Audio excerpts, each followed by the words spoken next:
Direction for the Catholic Church. In an interview with an Italian Jesuit publication, Pope Francis commented on the Church's obsession with abortion and the gay community. He said we have to find a new balance or else the edifice of the Church will fall like a house of cards. Weighing on this topic with us this morning is Dr. Maureen Tilley, professor of theology at Fordham University. So nice to have you here with us. I think this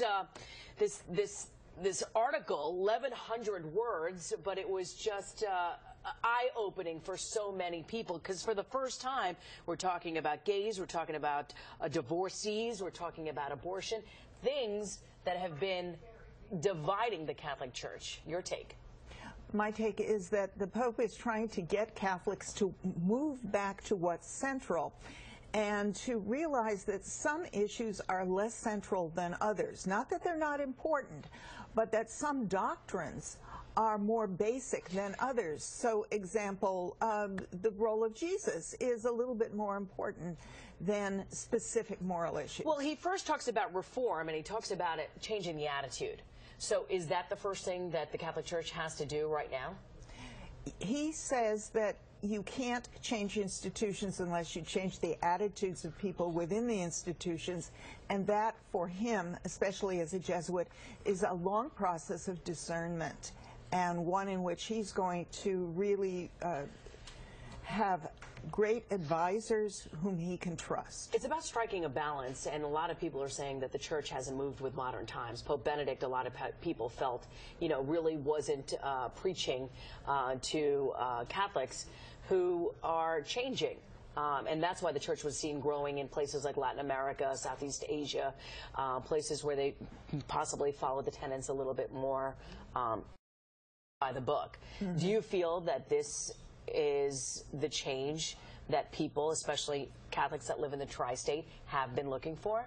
I think Benedict was a scholar and very interested in internal church issues, whereas Francis is interested in almost being a missionary to the larger world, and especially in view of this catchword, new evangelization, to people who have kind of fallen away. Well, we've seen video of him washing people's feet, kissing women's feet, things that have been unheard of in the Church, impromptu press conferences, the World Youth Day that he had in Brazil, that, the things that we haven't seen, the fact that he doesn't drive in the Pope mobile.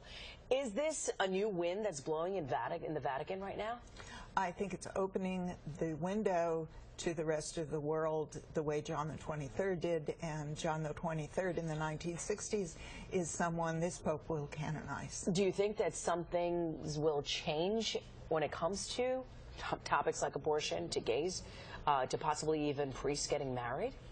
I don't think anything on those is going to change radically immediately. You're going to have to see a new generation of bishops, and you're going to have to see the kind of change in individuals that puts Jesus at the center before you can talk about these peripheral issues. How do you think this is going to play out here in New York or in the tri-state area?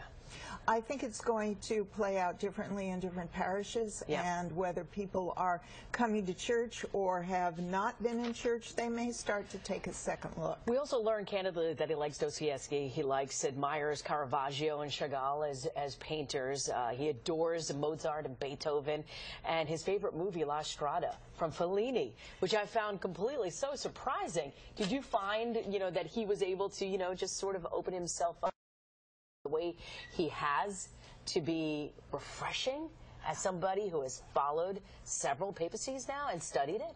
Part of it is his own personal Italian heritage. His family is from Italy. Part of it is his Jesuit formation. Jesuits are really big on drama and art as ways of bringing religion to the masses. All I can say is this Pope is definitely putting the Catholic Church in a new direction, hopefully bringing more people together, and definitely bringing other people from other religions together in really opening their eyes, I think. And I can speak that from a personal perspective as well. Dr. Tilley, thank you so much from Fordham University, giving us some perspective into the new papacy and also into Pope Francis and this eye-opening article that has a lot of people talking this morning. Time right now is 7:11. Kirsten. Yeah, great insights. Thank you, ladies. Die-hard Apple fans, they're lined up for the newest release this morning, willing to wait for days.